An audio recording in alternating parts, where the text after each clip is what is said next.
कई लोग कहते हैं कि महादेव हमारी सुनते क्यों नहीं हैं।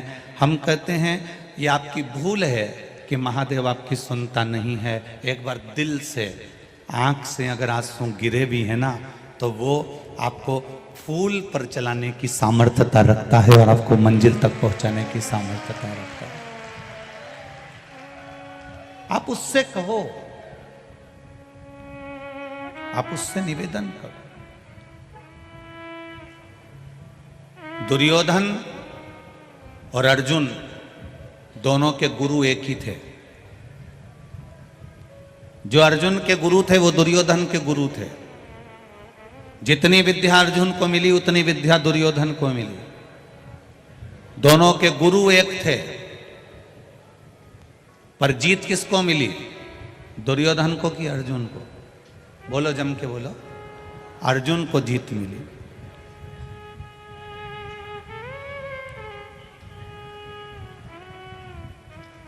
दुर्योधन के गुरु और अर्जुन के गुरु दोनों एक थे, पर जीत अर्जुन को मिली। उसका कारण क्या था?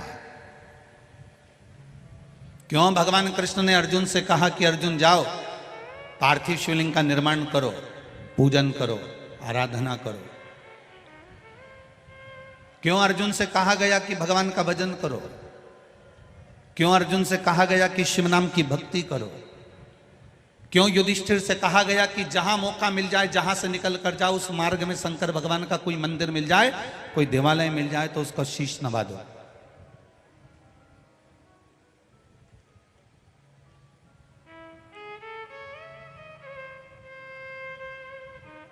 अर्जुन ने एक बार यह प्रश्न भगवान कृष्ण से भी करा कि मैं शिव जी की आराधना करने जाऊं, मैं शंकर जी की आराधना करने जाऊं तो शंकर जी की आराधना से मिलेगा क्या? भगवान कृष्ण ने कहा, अर्जुन तेरा गुरु दुर्योधन का गुरु एक ही है, पर अगर शंकर जी की तूने आराधना कर ली, अर्जुन, युधिष्ठिर, नकुल, सहदेव, भीम, तुमने अगर शिव की आराधना कर ली तो शंकर भगवान की जो सबसे प्रिय चीज होती है, शंकर भगवान को जो सबसे ज्यादा प्रिय है, वो अपने भक्त को भगवान दे देते हैं। ये उनकी आदत है, ये उनकी आदत है। तो अर्जुन ने पूछा कि शिव जी की सबसे प्रिय चीज क्या है? शंकर भगवान का सबसे प्रिय कौन है? शिव जी का प्रिय है कौन? भगवान कहते हैं ये तो मैं नहीं जानता, पर आप शंकर की आराधना करो। अर्जुन, नकुल, सहदेव, भीम, युधिष्ठिर शिव की आराधना में लग गए। ऐसी शंकर की आराधना करी, ऐसी आराधना करी कि एक बार अर्जुन के पास में आकर कोई कह देता है कि अर्जुन एक काम करो कि युद्ध प्रारंभ होने वाला है और तुम द्वारिकाधीश को लेने के लिए चले जाओ। अगर वो द्वारिकाधीश तुम्हारे साथ में रहेंगे तो तुम्हारी युद्ध में कभी हार नहीं होगी। अर्जुन ने कहा, द्वारिकाधीश तो बोले कि शंकर जी की आराधना करो, और शंकर जी की मैं आराधना करने बैठा हूं और आप आकर कह रहे हो कि द्वारिकाधीश को लेने चले जाओ। ठीक है, मैं द्वारिकाधीश को लेने चले जाता हूं। अर्जुन द्वारिकाधीश को लेने के लिए गए, वहां दुर्योधन भी गया था। दुर्योधन ने 13 क्षौणी सेना मांग ली भगवान द्वारिका नाथ से, और अर्जुन ने केवल द्वारिका नाथ को मांगा, क्योंकि सेना तो दुर्योधन लेकर चले गया था, केवल द्वारका नाथ को। अब अर्जुन ने भगवान कृष्ण को यदि मांग लिया, अर्जुन ने भगवान कृष्ण को प्राप्त कर लिया, अर्जुन ने भगवान कृष्ण को अपना बना लिया। एक दिन अर्जुन और कृष्ण दोनों शांति से बैठे हुए थे, और इतने में अर्जुन ने अपने गुरु से कृष्ण कर लिया, गुरुदेव ये बताओ कि कृष्ण मेरे रथ को क्यों चला रहे हैं? कृष्ण मेरे रथ का संचालन क्यों कर रहे हैं? कृष्ण मेरा साथ क्यों दे रहे हैं? तब गुरु ने कहा, तूने जो शंकर भगवान की आराधना करी थी, शंकर ने अपने सबसे प्रिय कृष्ण को तुझे दे दिया है, और वो कृष्ण ने तुझे संभाल लिया। राम जी के प्रिय हैं भगवान शंकर, कृष्ण भगवान के प्रिय हैं भगवान शंकर। शंकर जी के प्रिय हैं राम और कृष्ण, नारायण के प्रिय हैं शिव, शिव के प्रिय हैं नारायण, ब्रह्मा के प्रिय हैं नारायण, नारायण के प्रिय हैं ब्रह्मा। ये तीनों एक हैं, ब्रह्मा विष्णु महेश, तीनों एक।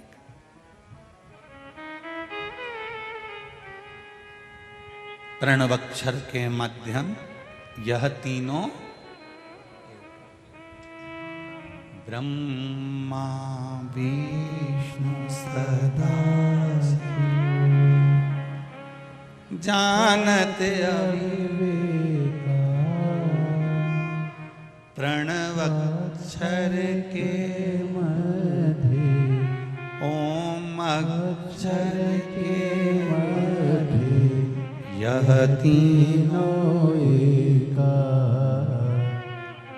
ओम हर हर हर महादेव। श्वेतांबर पीतांबर बाघांबर भोले, ये तीनों के वस्त्र अलग हो सकते हैं, तीनों का स्वरूप अलग हो सकता है, पर शिव पुराण कहती है ये तीनों कभी अलग नहीं हो सकते, ये तीनों एक ही रहते हैं, तीनों एक।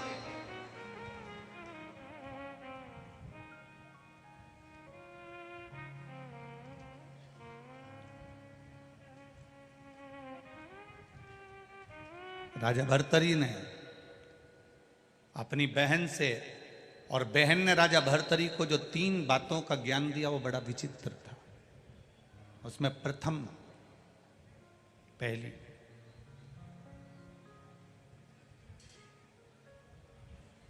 मैनावती राजा भर्तरी राजा विक्रमादित्य की बहन।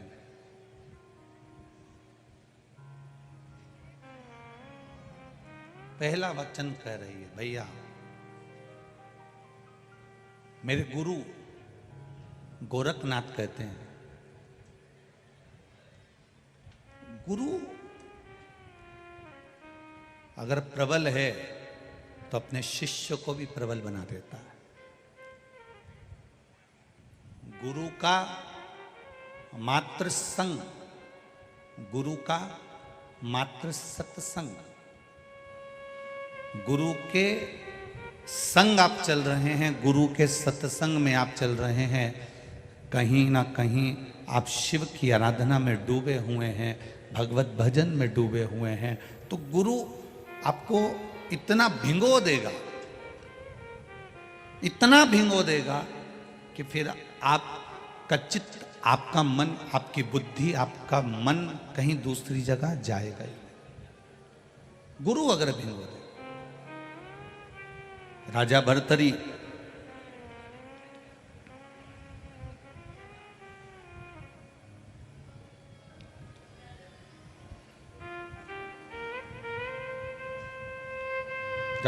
क्रोध में आ गए, मेरी धर्म पत्नी, मेरे पास कोई सत्ता की कमी नहीं है, मेरे पास कोई वैभव की कमी नहीं है, मेरे पास कोई दौलत की कमी नहीं, और मेरी धर्म पत्नी मेरी नहीं हो सकी। बहन कह रही है, मैनावती क्रोध क्यों करना, जिसके कर्म का दंड वो भोगेगा। वाणी और विचार,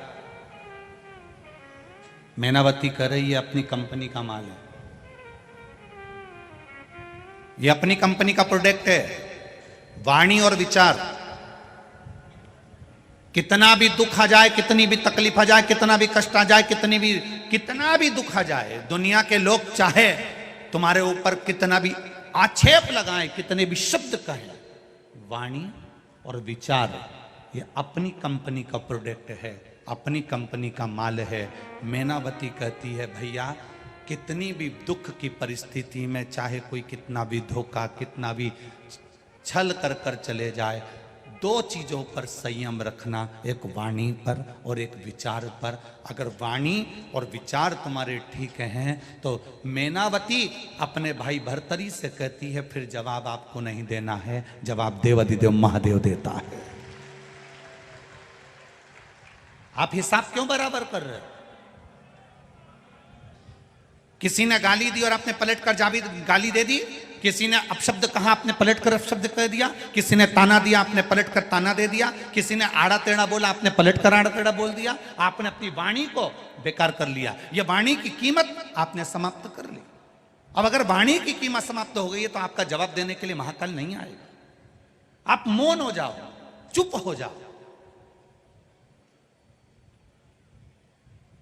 जो दिन भर अपशब्द बोलता रहता है, दिन भर कुछ ना कुछ 24 घंटे बयान देता रहे, 24 घंटे बोलता रहे, 24 घंटे बोलता रहे, तो लोग भी समझते हैं ये तो माइक लगा हुआ है ना, बहुपू चली रहा है ना, बस ये तो बोलता जाएगा, हर कुछ बोलता जाएगा, हर कुछ बोलता जाएगा। लोग 10 बार सुनेंगे, 20 बार सुनेंगे, 25 बार सुनेंगे, 50 बार सुनेंगे, इसके बाद तुम्हारी बात पर कोई विचार नहीं करेगा, आपके शब्दों पर कोई विचार नहीं करेगा। हाँ, एक रेलवे स्टेशन पर माइक लगा रहता है, वो कभी कभी बोलता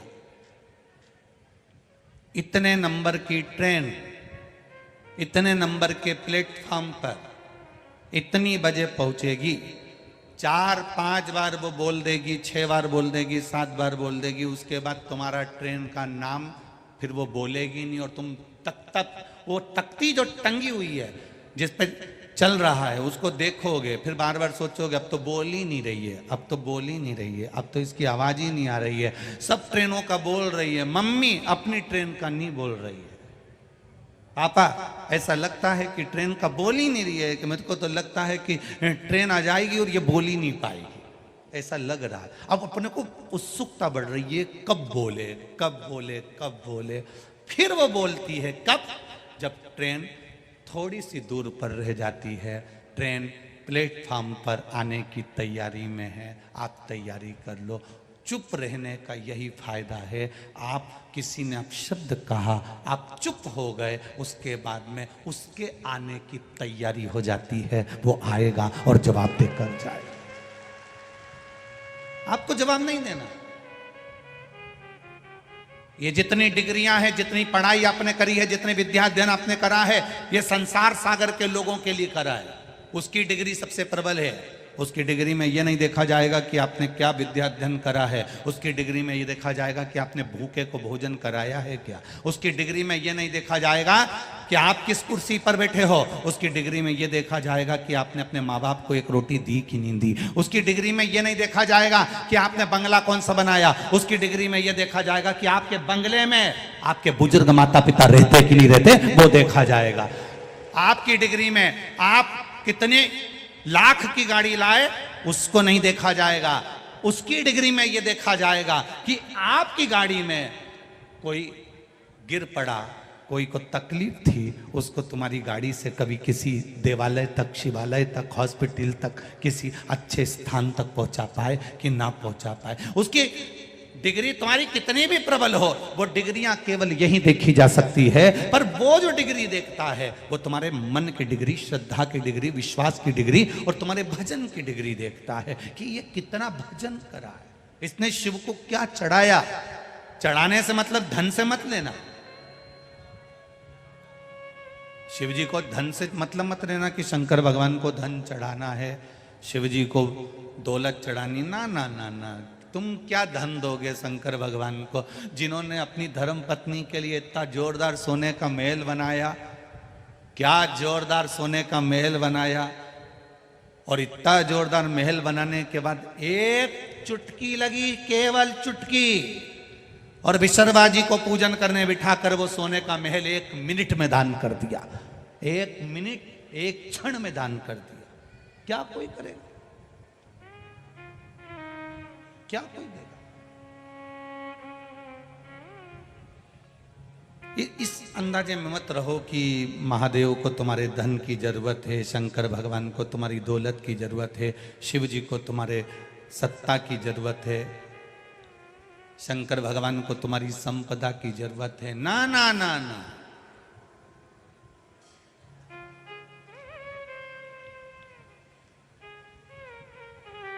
कुछ नहीं चाहिए। अलमस्त बैठा है आनंद में, एकांत। कितना सीधा साधा होगा, कितना सरल होगा मेरा महादेव। विचार करना जरा। कोई मर गया, उसका अंतिम संस्कार खेत में करा, अंतिम संस्कार खेत में करा, तो जहां उसकी भस्म पड़ी थी वहीं पे ओटला बना दिया। बोलो री जी जी सही है कि गलत है? वहीं ओटला बना दिया। और ओटला बना के ना तुमने राम जी को बिठाया, ना तुमने कृष्ण जी को बिठाया, ना तुमने दत्त को बिठाया, ना तुमने देवी को बिठाया, ना किसी भैरू जी के बिठाया, ना किसी देवता के बिठाया।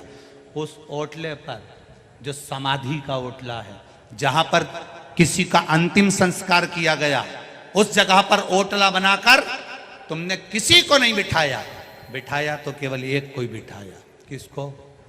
बोलो बोलो, जम के बोलो जरा। महादेव को बिठाया।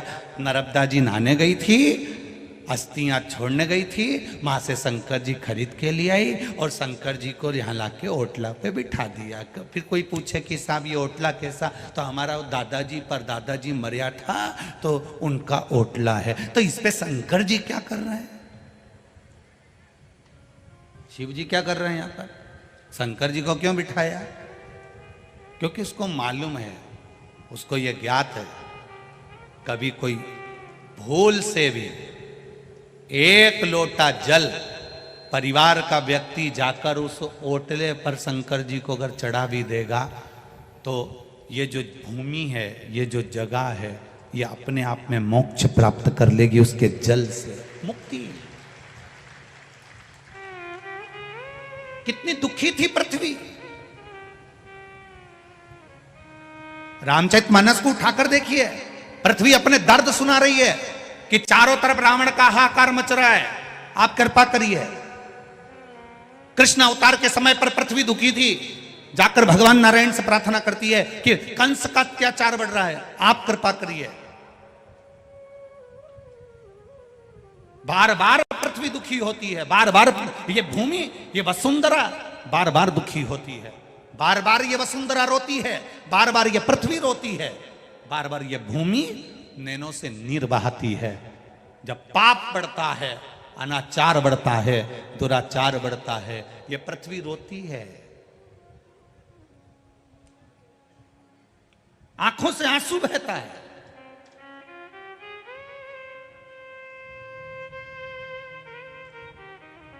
भगवान नारायण ने भगवान शिव जी के पास जाकर एक प्रार्थना करी, प्रभु एक बात बताओ, इस पृथ्वी के लिए कितनी बार अवतार लेना पड़ेगा? ये बार बार रोती है, इसको शांति कौन देगा? इसको शीतलता कौन देगा? इसको निर्मलता कौन देगा? एक बार मैंने राम अवतार ले लिया, एक बार मैंने कृष्ण अवतार ले लिया, एक बार मैंने दत्त अवतार ले लिया, एक बार ये 24 अवतार मैंने जितने अवतार लिए हैं, ये सारे के सारे अवतार इस पृथ्वी के लिए लिए हैं, इसको शांति देने के लिए, इसको शीतलता देने के लिए, इसके आनंद के लिए मैंने इतने अवतार लिए हैं। इनमें ये बताओ कि कितनी बार हम अवतार लेते रहेंगे, कितनी बार हम जन्म लेते रहेंगे, कितनी बार हम पृथ्वी पर जाते रहेंगे? इस पृथ्वी को शांति देने के लिए कितनी बार हम जन्म लेंगे? कोई परमानेंट इलाज बता दो। तब महादेव ने कहा, तुम चिंता मत करो, इसका परमानेंट इलाज अगर कोई बता सकता है तो वो तुमरुका जी बता सकते हैं। सारे देवता तुमरुका जी के पास पहुंचे।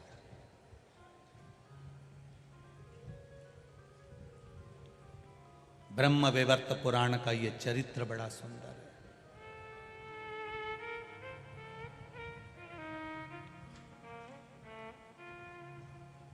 बड़ा सुंदर चरित्र है ये ब्रह्म वैवर्त पुराण का।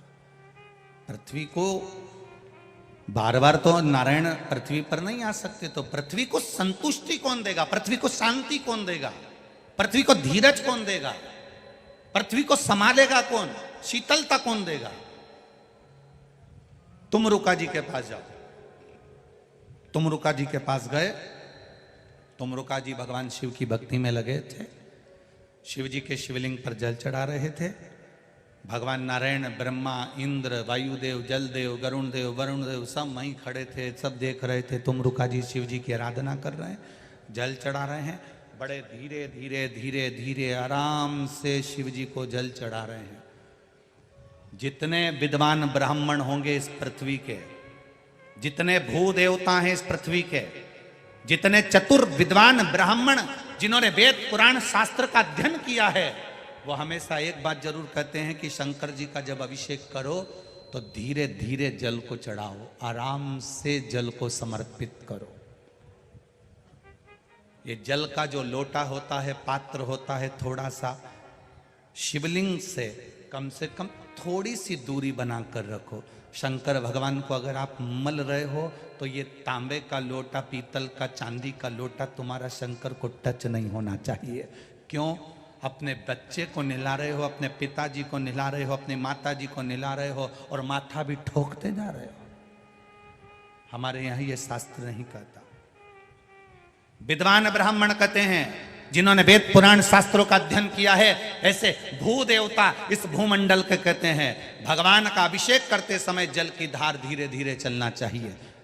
जल की धार भू देवताओं ने, ब्राह्मणों ने तो कह दी कि धीमे धीमे चलना चाहिए। अब कोई इनसे भिड़ जाए और कह दे साहब कि तुम लिखा हुआ बताओ कि जल की धार महादेव को धीमे धीमे चढ़ना चाहिए, उसका प्रमाण क्या है? तो ब्रह्म वैवर्त पुराण में कहा तुम रुका जी धीरे धीरे जल चढ़ा रहे थे, आराम से जल समर्पित कर रहे थे।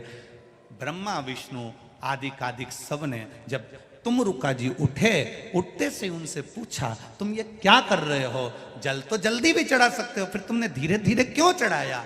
तो कहा मेरे जल को धीरे चढ़ाने का एक कारण है, ये जल शिवजी का चढ़ा हुआ जब पृथ्वी पर जाता है तो पृथ्वी इसको ग्रहण करते हुए अपने आनंद सुख को पाती है और शीतलता प्राप्त करती है, जिससे जनमानस का कल्याण करती है। अब ब्रह्मा जी के प्रश्न का संशय मिट गया, भगवान विष्णु के प्रश्न का संशय मिट गया, अब इंद्र के प्रश्न का संशय मिट गया कि पृथ्वी को बार बार भगवान को अवतार लेने की जरूरत नहीं पड़ेगी, भगवान को बार बार पृथ्वी पर आने की जरूरत नहीं पड़ेगी। अगर संसार के लोग पृथ्वी पर रहने वाला एक एक बच्चा शंकर के मंदिर में एक लोटा पानी चढ़ाना चालू कर दे तो पृथ्वी भी अपना खजाना खोलना चालू कर देगी। राजा भर्तरी के समय पर, राजा विक्रमादित्य के समय पर भारत को सोने की चिड़िया कहा जाता था। सोने की चिड़िया कहलाने का अगर हक है तो राजा विक्रमादित्य को है। सोने की चिड़िया, सोने की चिड़िया। 7,32,000 वैदिक गुरुकुल विद्यालय भारत की भूमि पर विक्रमादित्य के समय पर चालू हो चुके थे। वो तो जब गुरुकुल 7,32,000 गुरुकुल या भारत की भूमि पर संचालित हो रहे थे, तब ये जो स्कूल होने, ये तो आपका इंग्लैंड में सबसे पहला स्कूल 1811 में बना था, 1811 में। और उसके पहले 7,32,000 गुरुकुल भारत की भूमि पर चल रहे थे। केवल स्कूल में और गुरुकुल में जमीन और आसमान का अंतर है। स्कूल आपको नौकर बनाना सिखाते हैं और गुरुकुल आपको राजा बनाना सिखाते हैं। स्कूल में और गुरुकुल में जमीन आसमान का अंतर है।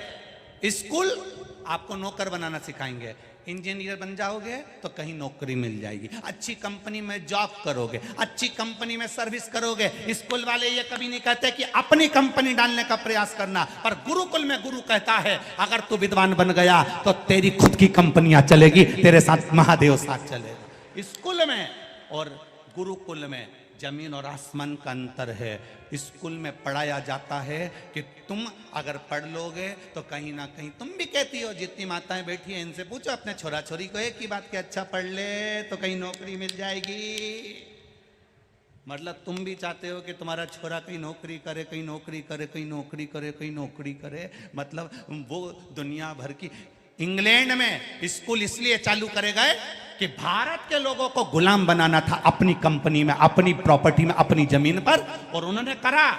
भारत के लोग जाकर आज भी उनकी गुलामी कर रहे हैं, आज भी नौकरी कर रहे हैं। अगर इतने पढ़ लिख गए थे, इतने विद्वान हो गए थे, तो भारत के नवयुवक बच्चों को प्रेरणा देते और कंपनी यहां खोलकर उनको आगे बढ़ाने का प्रयास करते। विदेश भागते। राजा विक्रमादित्य ने यह कुछ नहीं करा। राजा विक्रमादित्य ने, जरा विचार करिएगा, 25 राजा विक्रमादित्य जब सिंहासन पर बैठे, उसके पहले के 25 वर्ष में सनातन धर्म शून्य पर आ गया था। उठाकर देखिए जरा, राजा विक्रमादित्य जब अपने सिंहासन पर बैठे, उसके पहले के 25 वर्ष, उसके पहले के 25 वर्ष सनातन धर्म को शून्य कर दिया गया था। शून्य। सनातन धर्म नीचे दबता गया, दबता गया, दबता गया। रामायण, भागवत, गीता, वेद, पुराण, ये मेरी उज्जैनी का, अवंतिका का इतिहास कहता है। पूरे भारत की भूमि पे से रामायण, भागवत, गीता, वेद, पुराण सबको छुपा दिया गया। ऐसी जगह छुपाया कि किसी के जिंदगी में जीवन भर मरते मर जाता तो ना रामायण ढूंढ पाता, ना वेद ढूंढ पाता, ना पुराण ढूंढ पाता। जो पुराण तुम सुन रहे हो ये भी नहीं मिल पाती। सारे वेद, सारे पुराण, सारे शास्त्र, महाभारत, रामायण, गीता, ये सब कुछ 25 वर्ष के अंदर, जब तक राजा विक्रमादित्य कुर्सी पर, सिंहासन पर नहीं बैठे, उसके पहले के 25 वर्ष में सबको छुपा दिया।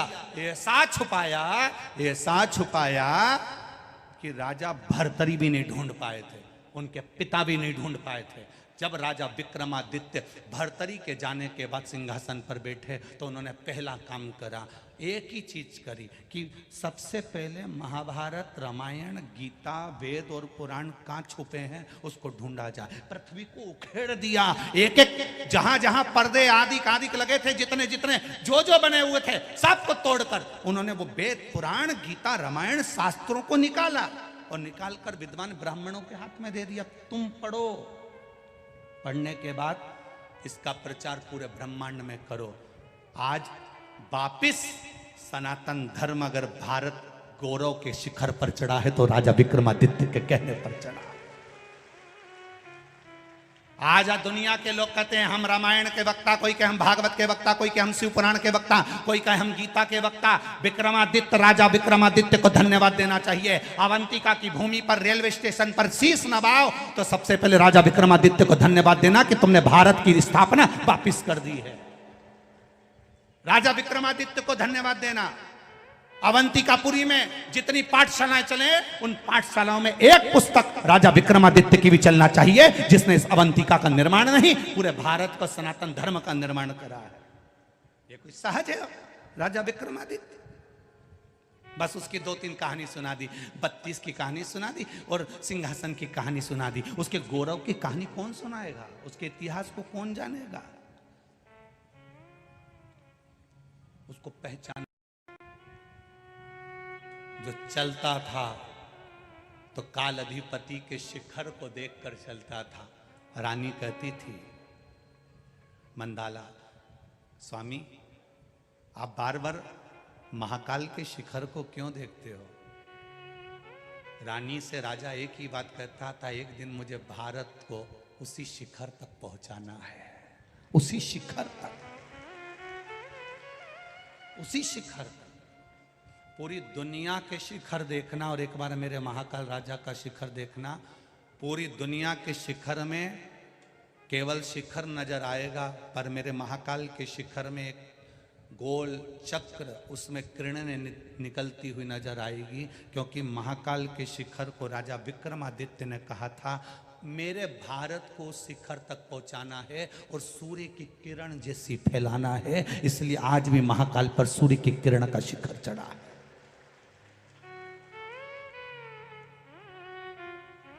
ये महर्षिद्धि। एक बार राजा विक्रमादित्य जा रहे थे और मां हरसिद्धि पांव में नूपुर बांधकर उज्जैन से जा रही थी, उज्जैन से। राजा विक्रमादित्य से रहा नहीं गया।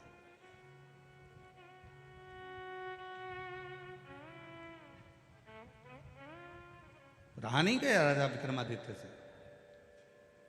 पूछ लिया।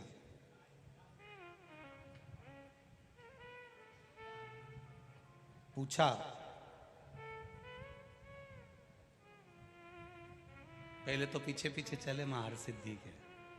इतनी सुंदर महर्षिद्धि, इतनी सुंदर, छोटी सी कन्या का रूप रखकर महर्षिद्धि जब जा रही थी, राजा विक्रमादित्य पीछे पीछे चलते चलते महर्षिद्धि के पीछे पीछे चलते चलते क्षिप्रा के तट पर जब हरसिद्धि पहुंची और देखा कि इनके लिए तो विमान आया है और ये विमान में बैठ के जा रही है, कहां गई?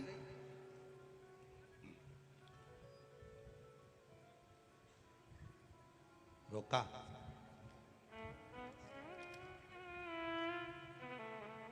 आवाज दी राजा विक्रमादित्य ने, मां मां। छोटी सी कन्या हंसकर उधर चली गई क्षिप्रा के तट पर। विक्रमादित्य फिर हंसकर बोले, मां, ओ मां। छोटी सी कन्या अटखेली करती करती महाकल वन में घूम रही है, विक्रमादित्य जी उनके पीछे पीछे घूम रहा है। फिर आवाज लगाई, मां मां। छोटी सी कन्या भागते हुए कूप के पास पहुंच गई, बावड़ी के पास। फिर विक्रमादित्य ने आवाज लगाई, मां, ओ मां। हरसिद्धि माता ने पलट कर पूछा, मैं छोटी सी कन्या हूं, तुमको मां नजर आ रही? आप मुझे मां कह रहे हो? आपकी माता तो आपके घर में निवास कर रही होंगी और आप मुझे आवाज लगा रहे हो? विक्रमादित्य कहते हैं, मां, बेटे से कब तक छुपोगी? आप हरसिद्धि नहीं हो क्या? कहां जा रही हो? उज्जैनी से, इस अवंतिकापुरी से बाहर। हरसिद्धि ने कहा, मेरे भक्त गुजरात में हरसद में, गुजरात के पास में एक स्थान है हरसद गांव, जहां कहती है हरसिद्धि कि मेरे भक्त मुझे वहां बुला रहे हैं तो मुझे भागना पड़ेगा, जाना पड़ेगा। विक्रमादित्य जी कहते हैं, मां, इस अवंतिका को छोड़कर चली जाओगी तो अवंतिका वालों का पेट कौन भरेगा? क्योंकि मां हरसिद्धि, तू ही अन्नपूर्णा है, तू ही लक्ष्मी है। तेरा दर्शन शाम के समय पर अगर कोई करता है ना मां, तो उसका भंडार कभी खाली नहीं रहता, और तू छोड़कर चले जा रही। हरसिद्धि तो विक्रमादित्य की आंख में आंसू भरे थे आज मां से बात करते हुए। जैसे रामकृष्ण परमहंस मां शारदा से बात करते समय आंख से निरंतर अश्रु बहता रहता, निरंतर। रामकृष्ण परमहंस की जैसे आंख से लगातार आंसू बहता है मां शारदा से बात करते हुए, आज विक्रमादित्य मां क्षिप्रा के तट पर मां हरसिद्धि से बात करते हुए आंख से आंसू की धार बह रही है। एक बेटा अपनी मां से दिल की बात कह रहा, मां, तू चली गई तो भोजन कौन देगा? मां, भोजन कौन देगा? मां, तू चली गई तो संसार का ये अवंतिकापुरी का भरण पोषण कौन करेगा? अवंतिकापुरी, विक्रमादित्य का शासन केवल यही नहीं था, विक्रमादित्य का शासन तो चीन की बॉर्डर तक भी था, नेपाल तक भी था। विक्रमादित्य का शासन कोई साधारण नहीं रहा। तू चली गई मां तो इनका पेट कौन भरेगा? हरसिद्धि मुस्कुराकर कहती है, विक्रमादित्य, तू मुझे पहचान गया, तूने मुझे जान लिया, शायद संसार का पहला जीव है तू जो मुझे पहचान गया, नहीं तो मुझे अच्छे अच्छे नहीं पहचान पाते। कौन जान सकता है? मां, तेरा बेटा ही हूं मां, तेरी गोद में खेल कर बड़ा हुआ हूं मां। इस अवंतिकापुरी में तेरी ही गोद में, इसी रज में मां मैं खेला हूं। कंकर कंकर में मैंने शंकर देखा है मां, और अपनी मां को भूल जाऊं ये कहां की बात है? हरसिद्धि ने हाथ पकड़ा विक्रमादित्य का और जाकर एक स्थान पर वो बैठ कर कहती है कि तू बता दे विक्रमादित्य, मैं कहाँ रहूं। विक्रमादित्य कहते हैं माँ, पूरा बंगला तेरा है, जो कमरा तुझे पसंद आए वो कमरा तू रख। हम होते हैं बंगला बनाते हैं तो माँ का कमरा अलग बना देते हैं, इनका कमरा ये रहेगा, मम्मी तुम्हारा कमरा ये, तुम्हारा ये कमरा है, उसमें 2 अलमारी बना दी, एक पलंग बना दिया, थोड़ा बहुत उसमें काम कर दिया। और खुद के कमरे में बेटा अपना कमरा तैयार करता है तो धर्म पत्नी जूड़ा बांध बांध के 25 बार कह देती फर्नीचर अच्छा बनाना, इंटीरियर अच्छा करना, सुंदर बनाना, सुंदर बनाना। 25 बार पति अपनी पत्नी को गाड़ी पर बिठा के बंगला दिखाने ले जाता, ये अपना कमरा है। पत्नी खुश हो, तुम थोड़ी सी अलमारी ऐसी बनवा लो तो।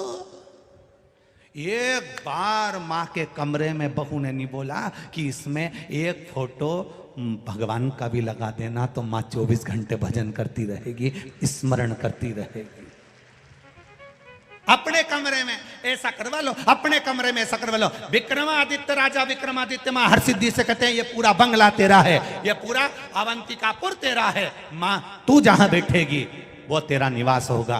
बस माँ ने कह दिया राजन, सुबह के समय पर आकर तू मेरा स्मरण करना, जहां तू मुझे लाल पुष्प समर्पित कर देगा वहीं ये हरसिद्धि आकर बैठ जाएगी। और माँ हरसिद्धि पूरी अवंतिकापुरी में भ्रमण करती करती राजा सुबेरे आया, एक पुष्प ले जाकर रख दिया, रखा, माँ वहां विराजमान हो गई। आज भी वो हरसिद्धि दुनिया का भंडार भर रही है, दुनिया का भंडार भर रही। अन्नपूर्णे सदा पूर्णे शंकर प्राण। हमको तो लगता है ये महाकाल राजा ने ये शिव महापुराण की कथा उज्जैन को, लोगों को उज्जैन का इतिहास बताने के लिए रखी है, ऐसा लगता है हमको। हमको ऐसा महसूस होता है कि ये महाकाल राजा ने खुद ने रखी कि ये मेरी उज्जैनी, ये दुनिया के लोग उज्जैन में रहने वाले भी भटक रहे हैं, वहां पर कोई को नई पवन उतरी है, नारियल लेके वहां पहुंच गई, कोई ने घूम घूम के 2-4 दाना बता दिया और कह दिया तो वहां अगरबत्ती लेके पहुंच गई। और यहां सारे देवता बैठे हैं, इस भूमि को छोड़कर जाओ तो तुम्हारा भाग्य फूटा है, भाग्य फूटा। ना जाने किस किस के चक्कर में पड़ जाते हो। अरे जिसके चक्कर में दुनिया पड़ी है, पूरा विश्व जो महाकाल राजा का दर्शन करने आता है, पूरा विश्व मां छिपरा का स्नान करने आता है, पूरा विश्व हरसिद्धि माता का दर्शन करने आता है, पूरा विश्व काल भैरव का दर्शन करने आता है, पूरा विश्व गोपाल जी का दर्शन करने आता है, पूरा विश्व चिंतामन गणेश का दर्शन करने आता है। और आप अभी भी संशय में जी रहे हो, अभी भी संशय तुम्हारे मन में, किसी ने कुछ कर दिया होगा। उज्जैन वालों पे कुछ कर दे, फिर वो काल भैरव क्या करेगा? उज्जैन वालों पर, अरे उज्जैन वालों को तो ठाठ से सोना चाहिए। महाकाल बैठा है, काल अधिपति बैठा है, हरसिद्धि बैठी है, चैन की नींद सोना चाहिए। किसका दम जो उज्जैन की धरा पे आके कहीं का यूंच कर जाए। स्केल, इसकी सामर्थ्यता, किसकी सामर्थ्य? महाराज वो करता।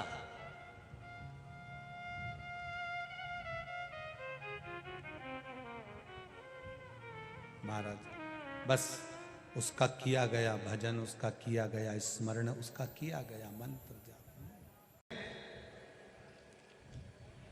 मैनावती ने राजा भर्तरी को वाणी और विचार शुद्ध रखने का भाव प्रकट किया। दूसरा, मैनावती राजा भर्तरी जी की, राजा विक्रमादित्य जी की बहन, दूसरा संवाद राजा भर्तरी जी से कहती है, भैया विलाप का क्षण कम रखना चाहिए।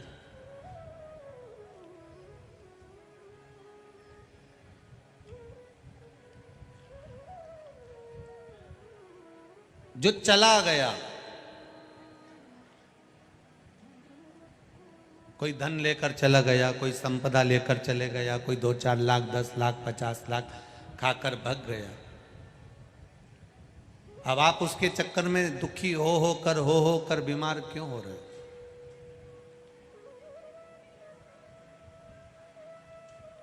तुम्हारी किस्मत में होगा तो जो लेकर गया है उससे दुगना कोई दूसरा ला कर दे देगा, ये निश्चित है। उसमें दुख का अनुभव नहीं होना चाहिए। एक पत्र आया है, पत्र तो सभी अच्छे हैं पर पत्रों में बड़ा भाव व्यक्त किया है। देखिए, बहुत पत्र हैं, उन सभी पत्रों को अच्छा लिखा है।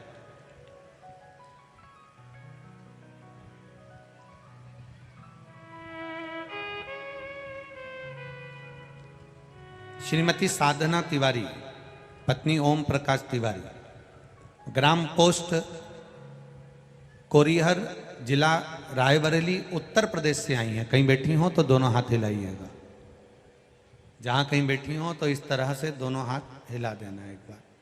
कहीं बैठी हो, अच्छा पीछे हो, दिख गए हो, ठीक है। दोनों हाथ ऐसे हिला दो।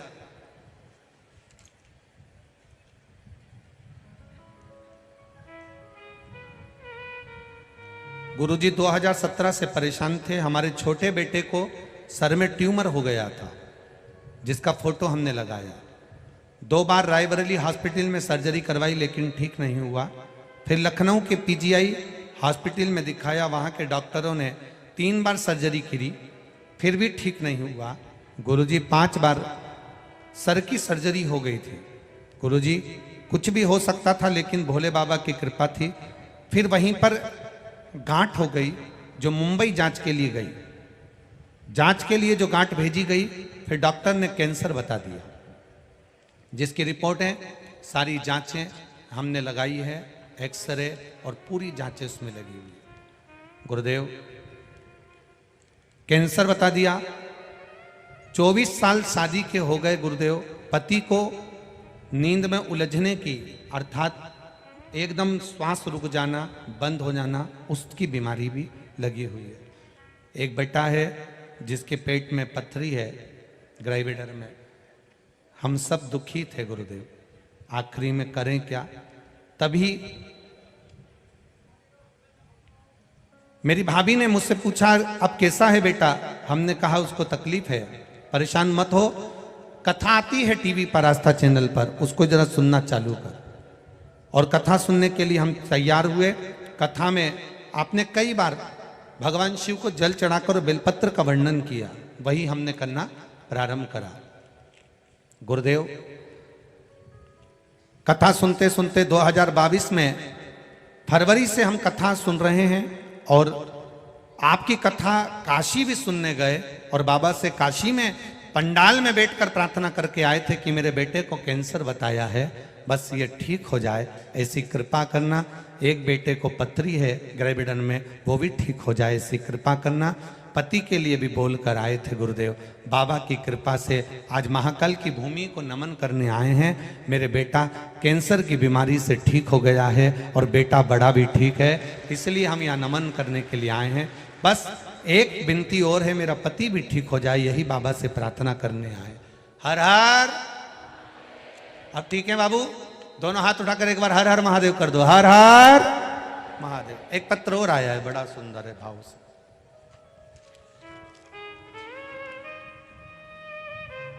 मैं प्रीति चंदेल, इटारसी, जिला होशंगाबाद, मध्य प्रदेश से हूं। कहीं बैठी हो तो हाथ हिलाइएगा। कहीं बैठी हो तो हाथ हिलाइएगा, जहां कहीं भी बैठी हो। प्रीति जी चंदेल, इटारसी, जिला होशंगाबाद, मध्य प्रदेश से हूं। गुरुदेव मैं क्या वर्णन करूं। मेरा बेटा अंशु चंदेल, उम्र 18 साल, जो 2 जुलाई 2022 में फौज की नौकरी के लिए तैयारी कर रहा था, पर नौकरी नहीं लग पा रही थी। उसने बार बार प्रयास करा पर नौकरी नहीं लगी। कभी दौड़ में हार जाता, कभी किसी चीज में हार जाता, 1-2 नंबर से रह जाता। गुरुदेव सफलता नहीं मिली। तब मैंने जुलाई माह में श्रावण मास में आपकी कथा सुनी, जिसमें आपने एक बच्ची का पत्र पढ़ा था और धन्यवाद करने आई थी। उसी पत्र के अंतर्गत मैंने 2021 में श्रावण मास में पार्थिव शिवलिंग का निर्माण किया। जैसा कि आपने टीवी के माध्यम से ऑनलाइन शिवजी का अभिषेक कराया था, उसी को करते हुए ने बाबा से विनती करी और पशुपतिनाथ का व्रत करते हुए बेटे से भी उस व्रत की साधना कराई और साथ में बेटे को कहा तू अब अप्लाई कर और तैयारी कर। बाबा की कृपा, बेटा तैयारी करता रहा। प्रतिदिन 1 लोटा जल बेटा चढ़ाने लगा। हम भी जाने लगे बाबा के धाम में और मेरा बेटा अगस्त माह में फिर वापस दौड़ के लिए गया। बाबा की ऐसी कृपा हुई गुरुदेव कि मेरे बेटे की नौकरी फौज में लग गई। मैंने बेटे का फोटो शिव जी का पूजन करते हुए और उसका फोटो फौज में जो भर्ती हुआ, दोनों फोटो लगाए हैं, जिसको मैं दिखा रही हूँ। आप लोग एलईडी के माध्यम से और आस्था चैनल के माध्यम से देख सकते हैं। अभी वो ट्रेनिंग में है। बाबा देवाधिदेव महादेव की कृपा, शिव की कृपा, जहां भी बैठे हो बहन, बहुत बहुत साधुवाद है आपको। आपके बेटे का ये पत्र पहुंचा और राष्ट्र की सेवा करते रहें, यही बाबा से प्रार्थना है। हर हर शिव तत्व है। एक पत्र और आया है उज्जैन का।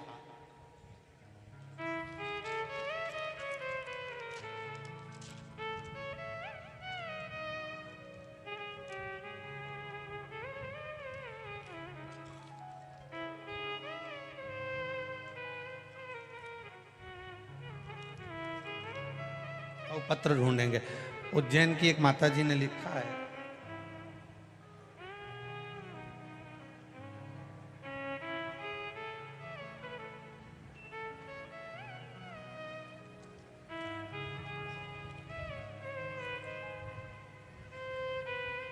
सृष्टि सिसोदिया, पत्र लिखा है आपने। कहीं बैठी होंगी तो हाथ हिलाइएगा। आप ही हैं, दोनों हाथ हिला दो। पत्र मिल गया है आपका। गुरुजी, मेरा निवेदन है, आप पहले कथा के पंडाल के लोगों से कहो कि हम उज्जैन वालों को भी बैठने की जगह दें।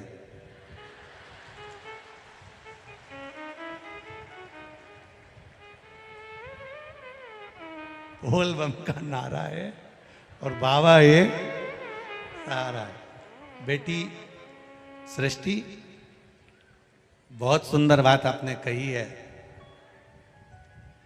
पहले तो निवेदन करूं कि ये पूरा पंडाल आप लोगों का ही है। ये तो आए हैं, मेहमान हैं, कथा सुनेंगे, चले जाएंगे। पर आपने एक लाइन लिखी है, हम भी तो अभी तक टीवी पे ही कथा सुनते थे, पहली बार तो उज्जैन में हुई है। हमारा भी तो मन करता है कि पंडाल में बैठकर कथा सुने। किसी से भी कहो 1 इंच नहीं खा सकते। वो तो हम इंतजार करते रहते हैं कब आप भजन गाओ। आप भजन गाते हो और हम अंदर भरा जाते हैं। ये नाचती रहती और हम बैठ जाते हैं। शिव जी की कृपा है गुरुदेव, पर कृपा है महादेव की। आपने एक लाइन लिखी है गुरुजी, पूरे पंडाल में किसी से भी मिलो, उससे मिलने पर ऐसा लगता है कि मेरे महाकाल से मिल रही हूँ। बहुत बहुत बढ़िया, बाबा की कृपा। बैठो बेटा, संतुष्टि। बहुत बहुत साधुवाद। सृष्टि सिसोदिया, आपको साधुवाद, जो आपने बहुत सुंदर बातें यहां पर कही, शिव तत्व को जाना। बोल बम का नारा है। आवाज नहीं आई, जरा दमदारी से बोलो, बाबा है, उसके भरोसे पर जी। भोलेनाथ दया करना,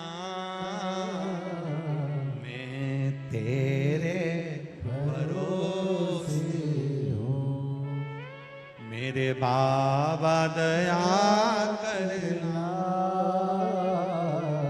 मैं तेरे भरोसे हूँ। शिव तत्व कह रहा है। मैनावती ने कहा, अपने भाई भरतरी से दूसरा संवाद कहा।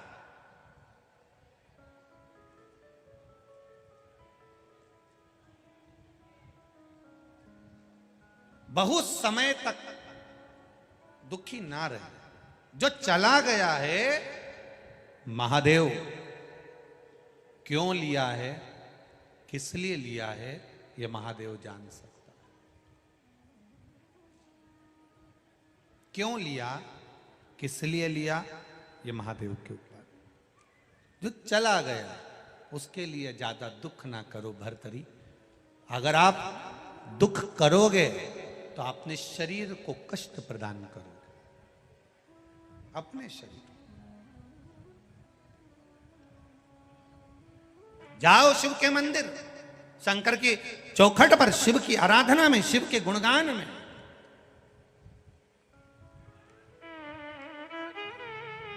जाओ, घर के एक एक बच्चे की आदत डाल दो, शिव मंदिर जा। बच्चा कहेगा मां शंकर के मंदिर क्यों भेज रही है, मां शंकर के मंदिर क्यों भेज रही है। यह प्रश्न देवराज ने भी अपनी मां से कहा था। देवराज ब्राह्मण ने 4 बार अपनी माता से प्रश्न किए, मां तू मंदिर क्यों जाती है, तू शिवालय का निर्माण क्यों करती है, तू शिवलिंग क्यों बनाती है, शंकर की आराधना क्यों करती है, शिव तत्व को क्यों ज्ञात करती है। मां शंकर के मंदिर जाने से क्या होता है। जब देवराज के प्राण छूटे, चोरी करने वाला वो देवराज जब अपने प्राणों को त्यागता है और शंकर भगवान उसको नंदी पर बिठाकर लेकर कैलाश जाते हैं, तो उसने सारे भृंगी श्रृंगी से पूछा कि मैं तो चोर था, पापी था, फिर मुझे ऐसा कौन सा पुण्य का फल मिला कि मुझे कैलाश धाम मिला। तो कह दिया तेरे घर की माँ शंकर के मंदिर में 1 लोटा जल चढ़ाती थी। एक घर का व्यक्ति अगर 1 लोटा जल चढ़ा रहा है तो 7 पीढ़ी को नहीं 71 पीढ़ी को तार रहा है। 1 लोटा जल चढ़ाने पर 71 पीढ़ी तर जाती है। घर के एक एक बच्चे को कह दो शिव मंदिर जाओ, शंकर की चौखट पर जाओ, 1 लोटा जल चढ़ाओ। क्यों चढ़ाओ, उसका कारण है। आज माता पिता हैं, घर के माता पिता बुजुर्ग होंगे, बुजुर्ग होकर एक दिन चले जाएंगे। सब जब चले जाएं तब एक माता पिता जिंदगी भर साथ निभाते हैं, और वो मेरा देव अधिदेव महादेव है। आपने जो जल चढ़ाया है, जिन हाथों से शिव की आराधना करी है, वो हाथ मेरा महादेव पकड़ लेता है। फिर वो हाथ मेरा महादेव छोड़ता कभी नहीं है। एक बार उसने पकड़ लिया तो छोड़ेगा नहीं, छोड़ेगा नहीं।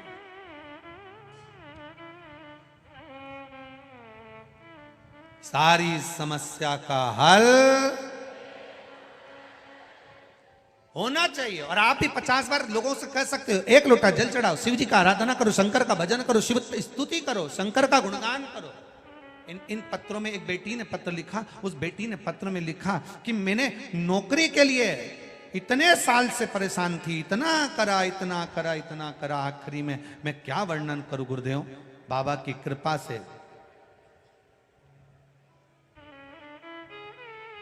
शैलेंद्र कुमार कुशवाहा, श्री बदाम सिंह कुशवाहा, ग्राम शंकरपुर, कटाफोरी, जिला फिरोजाबाद, उत्तर प्रदेश से आए। कहीं बैठे हो तो हाथ हिलाइएगा, कहीं बैठे हो तो हाथ हिलाइएगा, जहां कहीं भी बैठे हो।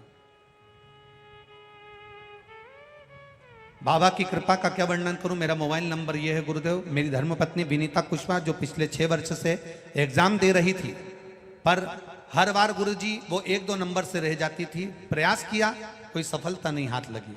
गुरुजी हमारे रिश्तेदारों ने कहा था टीवी पर शिव महापुराण की कथा आती है, वो आप सुनो। और शिव पुराण में कभी कभी, वो रोज तो नहीं बोलते, पर कभी कभी ऐसा बता देते हैं, उसको करना जरूर। पशुपतिनाथ का व्रत का वर्णन आपने एक कथा में कह दिया, हमारी पत्नी ने और हमने करना प्रारंभ करा। गुरुजी 3रा सोमवार था और उसी सोमवार को रिजल्ट आना था। बाबा की कृपा ऐसी हुई,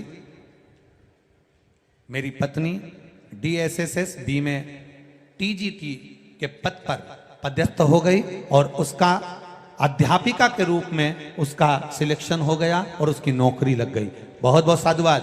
शिव तत्व को जान, अर्थात हम शंकर को पहचाने, हम शिव के नाम को पहचाने। हम कहीं ढोंग प्रपंच या छल की ओर ना जाकर, ये सारा छल छोड़कर हम 1 लोटा जल की ओर जब आगे बढ़ेंगे तो निश्चित है महादेव हाथ पकड़ेगा। मेरे बाबा दया करना, मैं तेरे भरोसे हूँ, ना घर के भरोसे हूँ, परिवार के भरोसे हो, ना घर के भरोसे हो, ना परिवार के भरोसे हो, मेरे बाबा दया करना, मैं तेरे भरोसे हो, मेरे बाबा दया करना,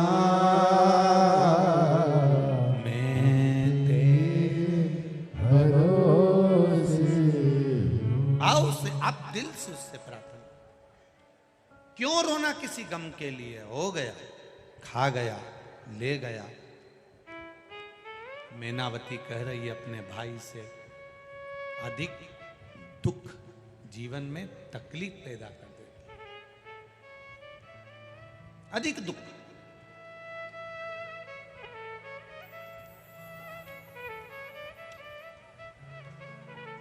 करो भजन, करो स्मरण, फल देगा। भर्तरी मां की गोद से उठा। राजा भर्तरी जब माता की गोद से उठे और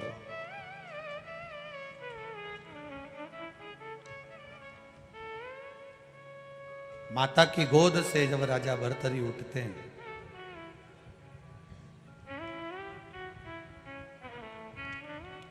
बैठे, बहन ने अपने भाई राजा भर्तरी से कहा, भैया सुनो,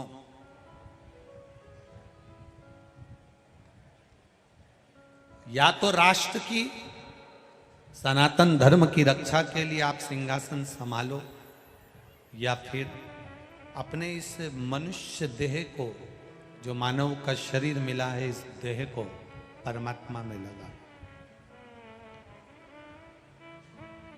बहुत ध्यान देना, ये केवल एक बहन का और भाई का संवाद नहीं है, यह कोई साधारण सा संवाद नहीं है। एक बहन राजा विक्रमादित्य ने भी बना ली थी मुंह बोली बहन। जब राजा विक्रमादित्य भ्रमण करने के लिए गए, घूमने के लिए गए, घूमते घूमते उन्होंने देखा कि नदी में एक युगल जोड़ी, एक लड़का, एक लड़की, एक स्त्री, एक पुरुष पानी में बह रहे हैं। राजा विक्रमादित्य देखकर आश्चर्य में पड़ गए, आश्चर्य में पड़ गए। और राजा विक्रमादित्य जब आश्चर्य में पड़े, देखकर थकित रह गए, आश्चर्य में।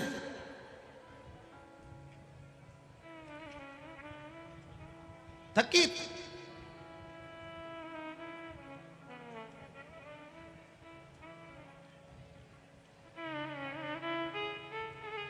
देखा कोई बचाने वाला नहीं है, राजा विक्रमादित्य पानी में कूद गए। कूद कर उन्होंने दोनों, वो स्त्री और पुरुष को, वो नवयुगल जोड़े को बाहर निकाला। पूछा, कौन हो तुम? दोनों ने कहा, हम एक राज्य के युवराज और ये बेटी हैं, राजकुमारी हैं। अपने माता पिता और परिवार के साथ में नदी में भ्रमण कर रहे थे। तेज पानी का बहाव आया, बवंडर आया, उसमें पानी में सब हमारे परिवार चले गए और हम दोनों तैरते तैरते यहां पहुंच गए, आपने हमें बचा लिया।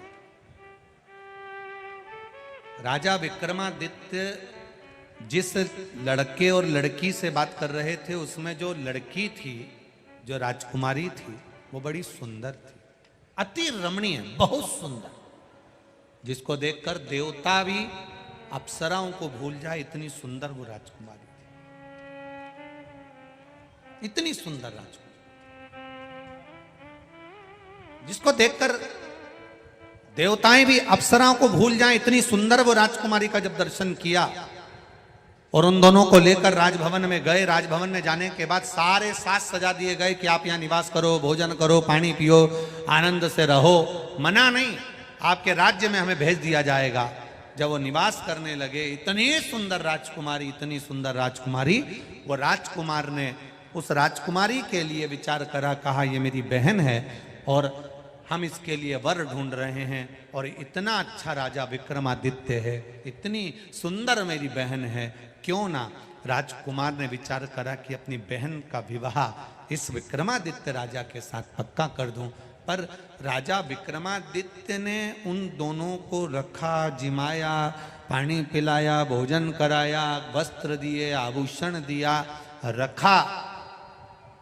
खुश होकर राजकुमार ने राजा विक्रमादित्य से एक बात कह दी कि महाराज मैं बड़ा प्रसन्न हूं और प्रसन्नता के कारण कुछ आपको देना चाहता हूं, आप स्वीकार करेंगे? आप लेंगे? क्यों नहीं? राजा विक्रमादित्य ने कहा आप जो देना चाहते हो दो, मैं स्वीकार करूंगा। दे दीजिए, मैं स्वीकार करूंगा। देखिए बहुत दूर दूर से आप लोग कथा सुनने आए हो, बहुत ध्यान लगाकर सुनना। उज्जैनी की कथा है, महाकालेश्वर बाबा की पावन धरा से सुन रहे हो। एक क्षण की कथा भी इधर उधर ना जाए, एक क्षण की स्मरण करो। अब मैं आपको कुछ गिफ्ट देना चाहता हूं, मैं आपको कुछ पुरस्कार देना चाहता हूं।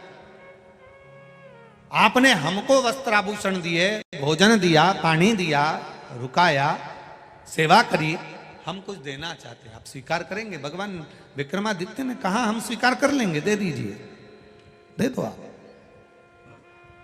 महाराज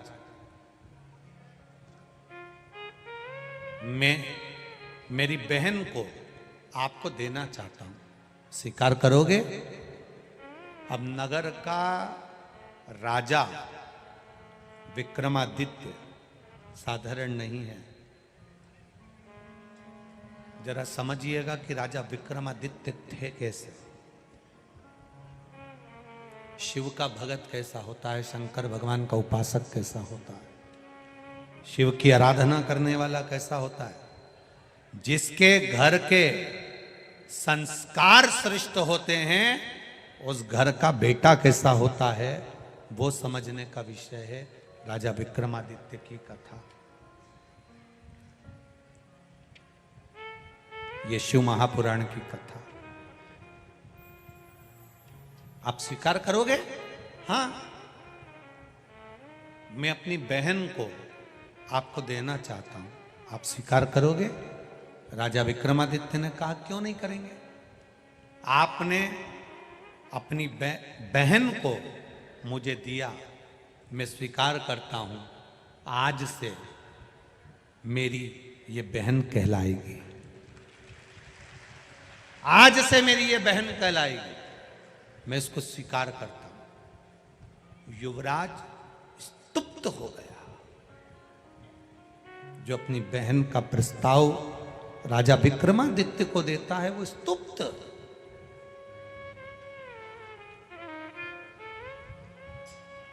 विचार करना जरा, राजा विक्रमादित्य के शब्द को सुनिएगा और अपनी जिंदगी में उतारिएगा। युवराज कहता है मैंने अपनी बहन आपको दी और आपने उसको बहन बना लिया। राजा विक्रमादित्य कहते हैं सुनो ए युवराज, एक शब्द याद रखना, जिसको पानी पिलाओ, जिसको भोजन कराओ, जिसको वस्त्र दिलाओ, जिसको आभूषण दिलाओ, जिसको तुम अपने घर में पनाह दो, जिसको तुम किसी भी रूप में कृपा करो, करुणा करो, दया करो,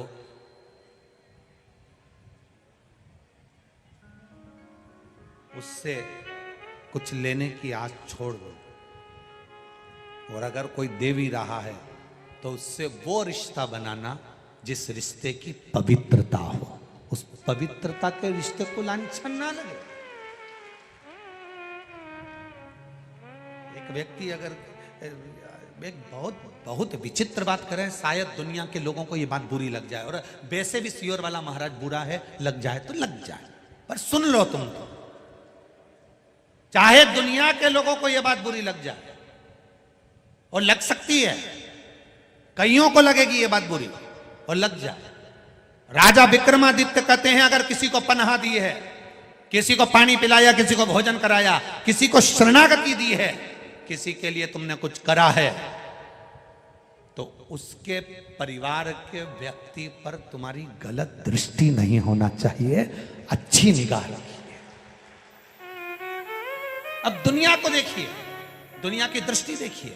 अगर एक व्यक्ति किसी को उधार पैसा दे देता है, एक व्यक्ति किसी पर करुणा कर देता है, एक व्यक्ति किसी को नौकरी दिला देता है, एक व्यक्ति किसी को अगर थोड़ा सा भी काम कर देता है, तो उससे यह आशा लगता है कि इसके घर में बहन है, इसके घर में बेटी है, इसके घर में संपदा है, इसके घर में बेबहू है, इसके घर में बच्चे हैं, इसके घर में ऐसा है, कुछ लेने की आशा उसकी बढ़ जाती है।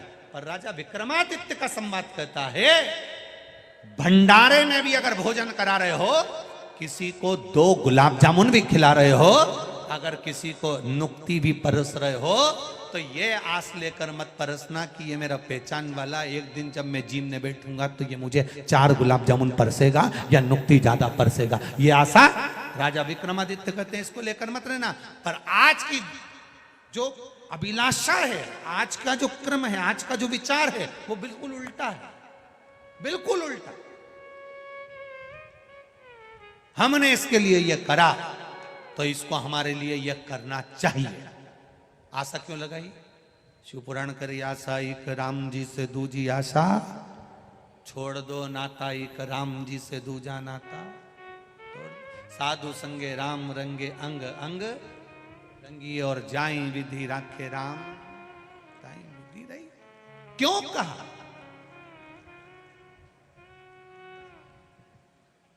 कभी कभी बहुत करोड़पति व्यक्ति, बहुत धनपति, बहुत वैभवपति, बहुत सत्तापति, जिसका वैभव सब दूर हो, उसके यहां कोई कमी नहीं हो, तो भी महादेव के दरवाजे से कई बार उसको धक्का दे दिया जाता है, कई बार कोनी मार दी जाती है, कई बार कह दिया जाता है आप उधर से दर्शन करो। उस समय उसको क्रोध नहीं आना चाहिए, अपनी सत्ता के मद में नहीं डूबना चाहिए, अपने अहम में नहीं डूबना चाहिए। उस समय यह सोचना चाहिए कि आज महाकाल राजा के दरवाजे पर जा रहा था तो वीआईपी ट्रीटमेंट क्यों नहीं मिला? मतलब महाकाल राजा चाहता है कि तुझे कहीं ना कहीं किसी ना किसी रूप में कल्याण करना चाहता है, इसलिए थोड़ा धक्के देकर अपने दरवाजे से निकालेगा तो दुनिया के धक्के नहीं खाएगा।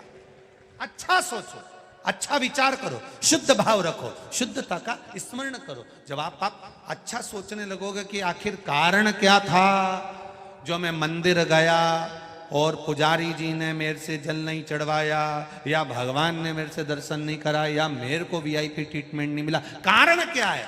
कारण कुछ नहीं है, कारण वो काल अधिपति महाकाल राजा, उसने सोच लिया आज मेरे दरवाजे से धक्का खाकर जाएगा तो पूरी जिंदगी अच्छे से निकल जाएगी, पूरी जिंदगी।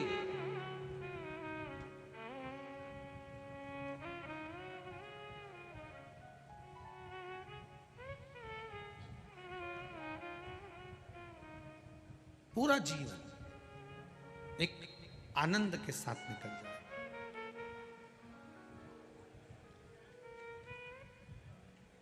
और जब